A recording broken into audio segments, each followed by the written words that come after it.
Deus seja louvado. Cumprimento os irmãos com a paz do Senhor Jesus Cristo. Amém. Graças a Deus. Deus seja louvado. Primeiro culto do vosso desse ano, no ano de 2026. Já quero ser grato aqui a Diaconisa Aline, que me fez esse convite. Muito obrigado, Diaconisa Aline, pela confiança. Deus seja louvado de estar no altar do Senhor em tamanha responsabilidade, que é ministrar a santa e verdadeira palavra eterna do Senhor Jesus Cristo. Por bondade, meus amados irmãos, abra vossas Bíblias em Mateus capítulo 11 e o verso justamente o 29, tá certo? É bem verdade que o Espírito de Deus, ele está trabalhando a excelência dessa palavra em nossas vidas. Eu quero aqui confessar aos irmãos que é algo que nunca é tratado em muitos lugares. Não é, tá certo? Muitas das vezes só é eles como uma mera palavra citada, proferida, mas nunca, pastor Alexandre, praticada, nunca exercida. É uma palavra que muito poucos dão credibilidade, pastor. Não acreditam de verdade, apenas estão lá no púlpito pregando a palavra, só sabem dizer isso, mas não entendem, não compreendem o verdadeiro valor da palavra de Deus. E isso é terrível. Como é que eu subo num púlpito e eu não tenho por estima a palavra que eu estou ministrando? Eu não tenho por estima a palavra que eu estou recebendo. Porque nós seremos cobrados de tudo isso, até daqueles detalhes que a gente pensa que a gente não vai ser cobrado. Porque Deus, ele é um Deus das coisas simples, das coisas pequenas, dos mínimos detalhes, mas também ele é um Deus das coisas grandes. Então não há como escapar. Ou você crê na palavra e aceita ela de bom grado, recebe ela com alegria e acompanhada de fé, como está escrito, ou por esta mesma palavra você será julgado por ela. Jesus, contando uma parábola em Lucas capítulo 18, verso 8, ele disse algo muito interessante. Escute isso. Ele disse: porventura, quando voltar o Filho do Homem, achará fé na terra? Achará uma pessoa que está vivendo com suavidade e leveza? Eu vou achar uma pessoa cujo está como o homem prudente, que ouve as minhas palavras e as pratica, e esperam nela e confiam nela, porque Paulo escreveu que fiel é esta palavra. Fiel é esta palavra e digna de toda aceitação. Então, se eu e você não aceita, se eu e você não recebe, então você vai ter uma dificuldade muito grande. Vai ser muito difícil para você praticar, exercê-la. Assim como nós praticamos o nosso profissionalismo na nossa vida secular, diária, a mesma forma, a excelência da palavra, ela tem que ser aplicada no homem interior do Espírito, que se renova diariamente, como está escrito em Colossenses 3, verso 10. Ele se renova no conhecimento de Deus. Se renova no conhecimento de Deus, porque Deus é um Deus que se renova. Deus, ele não é um Deus cansado. Deus, ele não é um Deus que vai fazer de conta de deixar para lá. Não, Deus, ele se renova. Porque se Deus não se renovasse, se Deus fosse seguir a linha do homem, nós não estaríamos aqui nesta noite, e muito menos em lugar nenhum, ou talvez nem vivo estaria. Porque há um inimigo que ele fica nos arrodeando, rugindo como um leão para nos tragar, que é o diabo. Então, ou a gente se apega com a palavra de Deus, se atenta com os olhos da fé, porque andar por fé é com quem está cego, ou a gente vai estagnar. A gente vai ficar para trás. Fortifica-te na graça. Aleluia. A palavra de Deus diz em 2 Coríntios, o que é que está escrito lá? Que sendo Cristo, Paulo escreve: meus amados, vocês sabem como Jesus Cristo é rico em sua graça, pois ele, sendo rico, se fez pobre para nos enriquecer. Para nos enriquecer. Então, tendo ele e você posse de tal riqueza, que não é uma mera riqueza, não é uma riquezazinha que eu e você bota debaixo do braço ou pensa, não, é uma grande riqueza. Riquezas de Deus, riquezas do reino de Deus, dispenseiros dos verdadeiros mistérios intrínsecos de Deus, desmistificação de Deus para a vida do homem. E foi isso que Cristo veio fazer.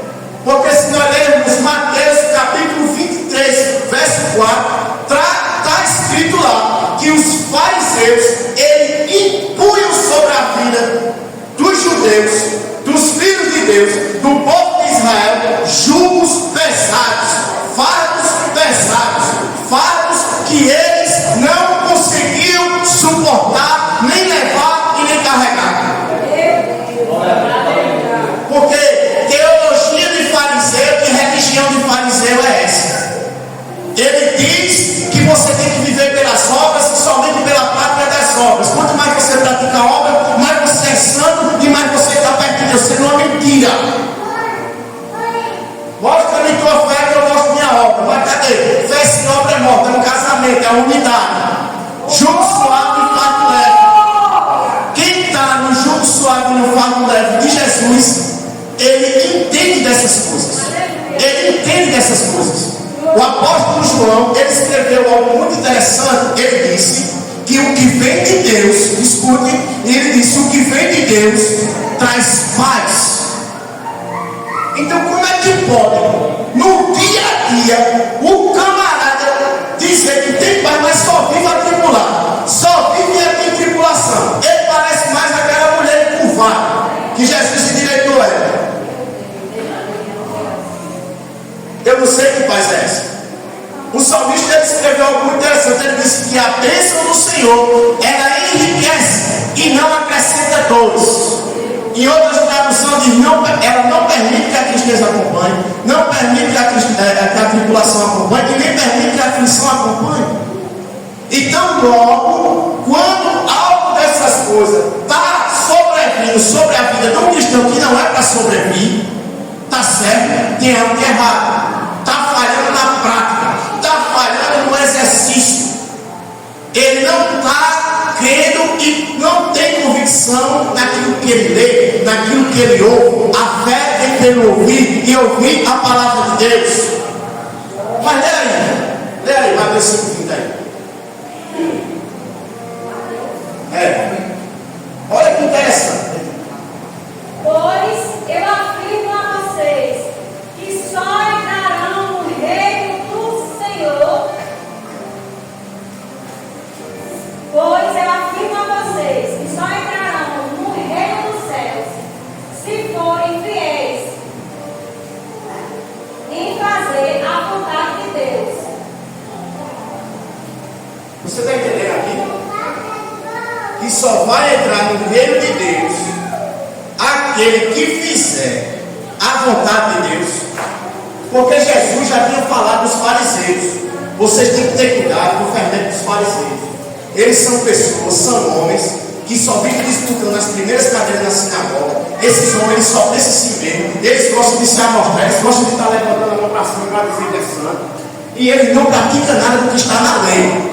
A lei era totalmente espiritual. O homem não conseguia cumprir a lei, porque esses tais especialistas que eram para explicar a lei, porque a palavra especialista significa aquele que explica detalhadamente. Por isso que eu explico a palavra detalhadamente, para que vossas mentes entendam, para que vocês entendam. Eles eram responsáveis por explicar detalhadamente cada palavra dos 10 mandamentos que ali estava escrito, cada detalhe dos preceitos das leis mosaicas.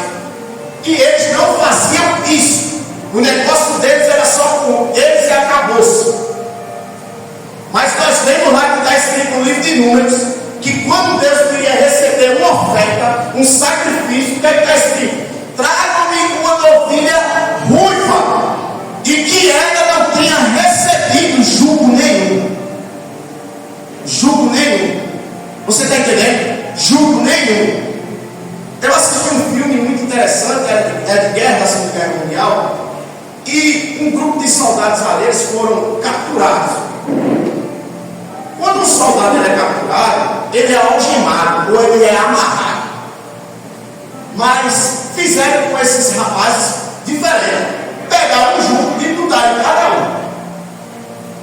E se vocês vão viver assim agora, jugo, porque o que o sistema agora implanta no jugo, na vida do homem, não é mais físico, é na mente.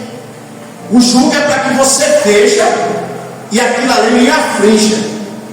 Porque quando aquilo ali lhe aflige, logo a percepção que você tem, que era uma realidade diferente, aquilo ali começa a ser embaraçado da sua vida. Você começa a ser embaraçado. Você começa a ser afligido por aquilo ali. Seja uma situação dentro de casa, no casamento, na família, com os filhos, no trabalho. Tá certo? Porque o jugo pesado e o fardo pesado, muitas vezes não é só na parte da religiosidade, como eles faziam.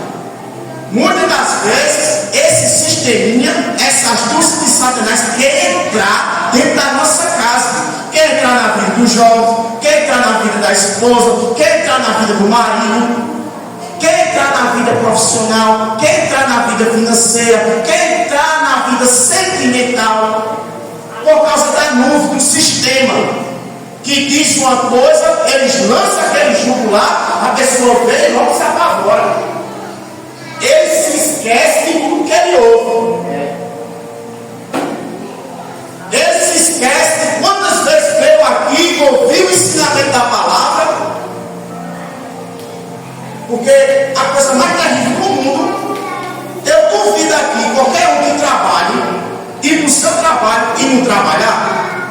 Porque se ele não trabalhar, escuta, se ele não trabalhar, se você for trabalhar e você não exercer o seu profissionalismo lá, você vai ser chamado à atenção.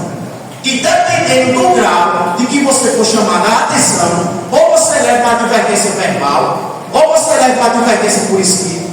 E dependendo do bom humor do seu gestor que é acima de você, ele pode lhe dar uma suspensão.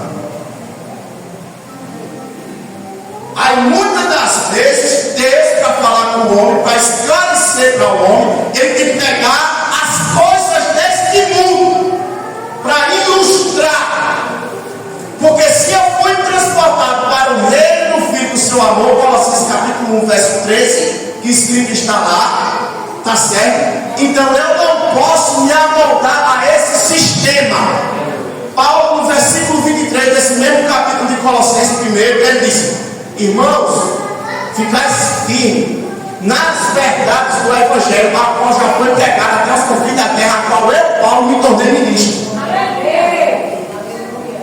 Firme, jugo suave, fardo leve. Quando nós lemos a história do apóstolo Paulo, um homem que sofreu naufrágio, um homem que sofreu apedrejamento, um homem que sofreu tentativa de morte, que já foi esbofeteado, que já sofreu 1001 hostilizações do sistema, e ele não disse que o jugo era pesado.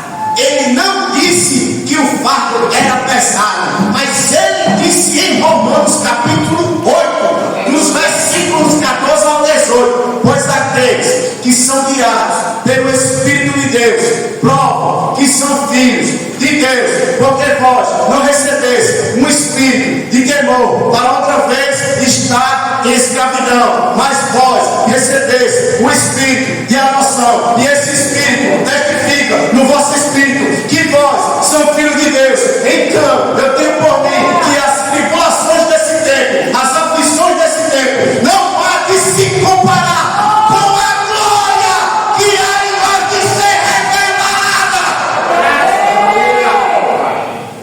Graças a Deus. Estou pregando a palavra de Deus. Eu estou pregando o que está escrito. Porque Jesus, ele disse, Mateus 16, verso 24, ele disse: se alguém quiser ser meu seguidor, esqueça seus próprios interesses e esteja pronto para morrer como eu vou morrer, e me acompanhe. Você está entendendo que a tratativa de Cristo aqui é diretamente para o novo nascimento? Porque quem nasceu de novo, João 3:3, quem nasceu de novo é uma pessoa totalmente espiritual, diretamente ligada, envolvida com as coisas de Deus. Oh, aleluia! Ele é um homem espiritual, como está escrito na primeira epístola de João, capítulo 5, verso 3 e 4. Porque esta é a vitória que vence o mundo. E esta vitória que vence o mundo é a nossa fé. Porque aquele que nasceu de Deus, este sim vence o mundo. E como ele vence o mundo? Versículo 5: crendo em Jesus Cristo. Aleluia! Tudo só vai levar para a fé. Quer jugo suave, quer fardo leve, quer viver uma vida de leveza e de suavidade, tem que crer, tem que exercer a fé, tem que praticar, tem que exercitar.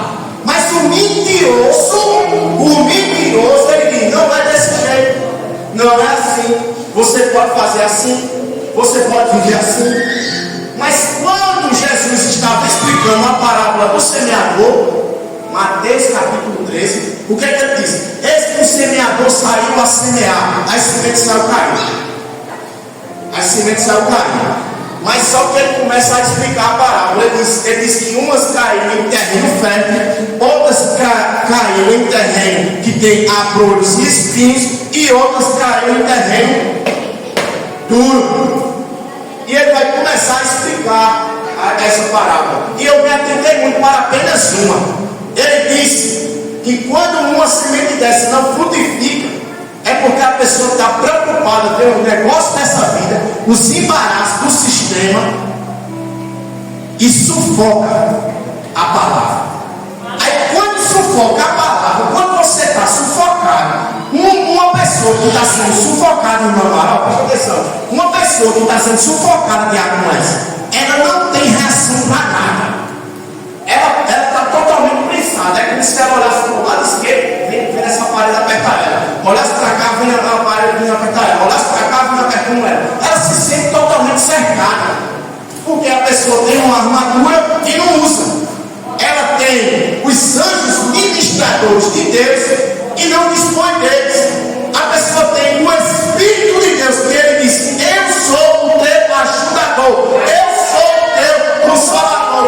Quando tu quer ajoelhar, mesmo que você não profira uma palavra, eu estou com você orando, intercedendo, com gemidos inexprimíveis diante do Pai. As palavras que você não consegue falar para o Pai, eu falo para você, eu intercedo por você, eu interpreto por você, porque eu sou o teu ajudador, eu sou o Espírito Santo. Eu sou responsável por trazer sobre as vossas vidas o jugo suave e o fardo leve. Aí Jesus disse: aquele que me ama, ele pratica a minha palavra. E por ele praticar a minha palavra, eu e meu Pai viremos até ele e nele faremos morada. Você está entendendo? Por isso que o salmista Davi, ele escreveu no Salmo 8, versículo 5 em diante. Olha que explosão. Ele disse: eu vou até ler. No entanto, fizeste o ser humano inferior somente a ti mesmo, e lhe deste a glória e a honra de um rei. Tu lhe deste o poder que diz sobre todas as obras das tuas mãos criadas. Tu o puseste sobre todas as coisas, e debaixo do domínio dele todas as ovelhas, os gatos, os animais selvagens, também os pássaros e os peixes, e todos os seres que vivem no mar. E o Senhor nosso Deus, a tua grandeza é vista no mundo inteiro. Literalmente para dominar. Ele nos deu o cetro, porque quem manda, ele não está debaixo de jugo nenhum. Quem manda, ele dá ordem, ele domina.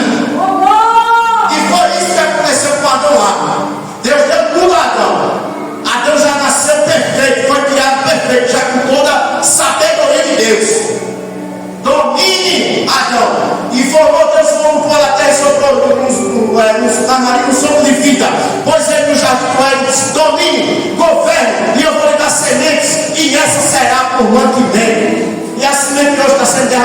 nosso mantimento, que é a palavra de Deus. O que nos mantém para dominar neste mundo.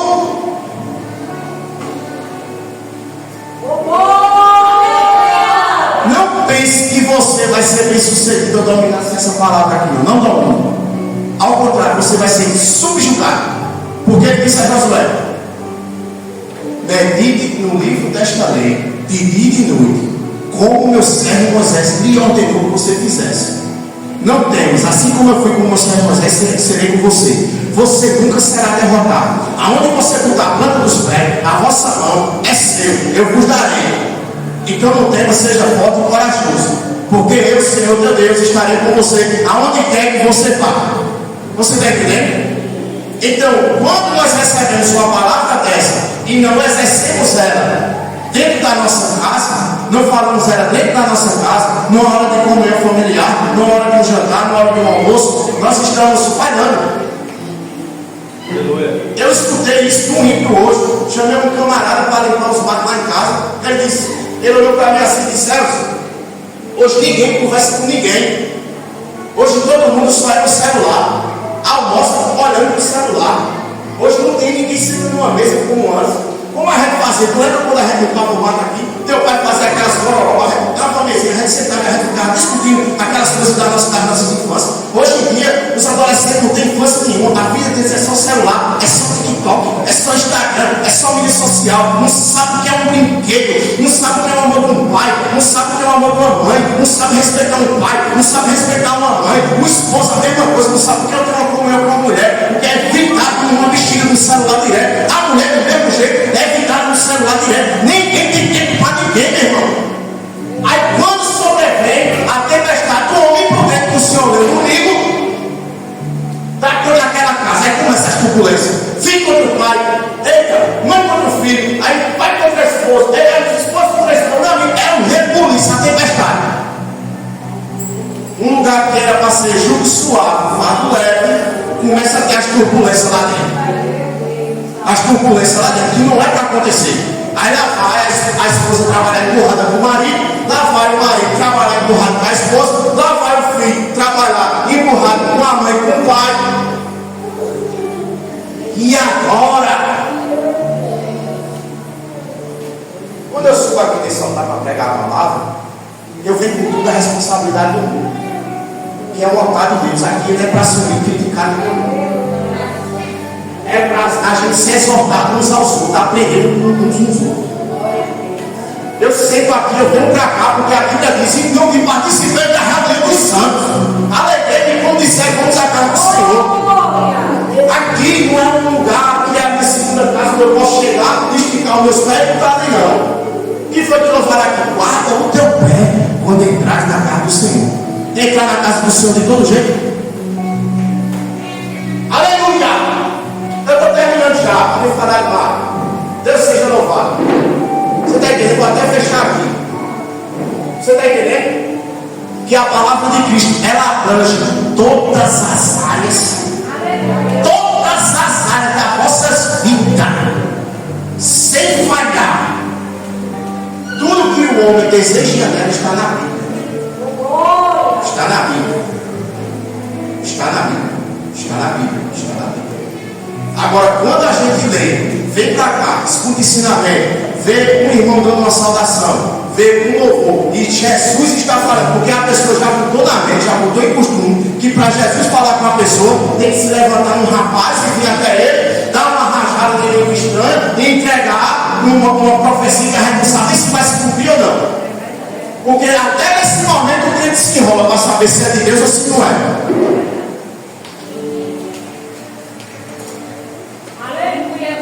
Para pegar as verdades do Evangelho, foi para essa que Cristo me chamou. Eu tenho que pregar isso aí. A palavra hoje é essa. O que faz a pessoa não ter esse jugo suave nesse fardo leve, muitas das vezes é o único detalhe, somente isso: incredulidade. Somente. Porque se eu sou incrédulo, eu não sou obediente, eu não sou frequente, eu sou um homem que não tenho fé, eu não vivo. Está entendendo? Eu me finjo que participo, mas na verdade não estou participando. Você está entendendo como é que funciona? a palavra de Deus. Você está entendendo como é que funciona a comunhão? Quando Paulo estava escrevendo o capítulo 4, a igreja de Filipe, ele disse: Clemente, tu ajuda aí a Evódia e a Sintique, porque elas têm um novo espírito no livro da vida. E juntamente contigo, Clemente, elas me ajudaram a proclamar o Evangelho. Porque teve um certo teólogo que escreveu que elas tinham que brigar. A mulher cheia de Deus, cheia do Espírito Santo, pregando o Evangelho, ajudando o ministério de Paulo e aquela contendida. Aí por isso que no versículo 4, no capítulo 4 de Filipenses, está escrito: regozijados no Senhor, alegrai-vos no Senhor. Aí o salmista diz: bendize a minha alma ao Senhor. Sabe o que é que falta muitas das vezes na nossa vida, para eu encerrar aqui bem rapidinho? Autodisciplina. Aí o crente confunde autodisciplina com autossuficiência. Autodisciplina. Como é que eu me autodisciplino? De acordo com uma maravilhosa aqui, ó, com a palavra de Deus, com o Espírito Santo, com as instruções daqueles que têm uma vida mais experiente com Deus, que já viveram coisas que eu e ainda nem eu e você não vivemos. E quando essas pessoas vêm nos falar, é justamente para que a gente cresça espiritualmente, para que a gente amadureça espiritualmente, para que nem você tropece em alguma coisa, porque essa pessoa justamente já viu alguém tropeçar por esse mesmo motivo que você não quer dar ouvido. A Bíblia diz: creia em Deus e Deus o protegerá. Creia no profeta de Deus e prosperará.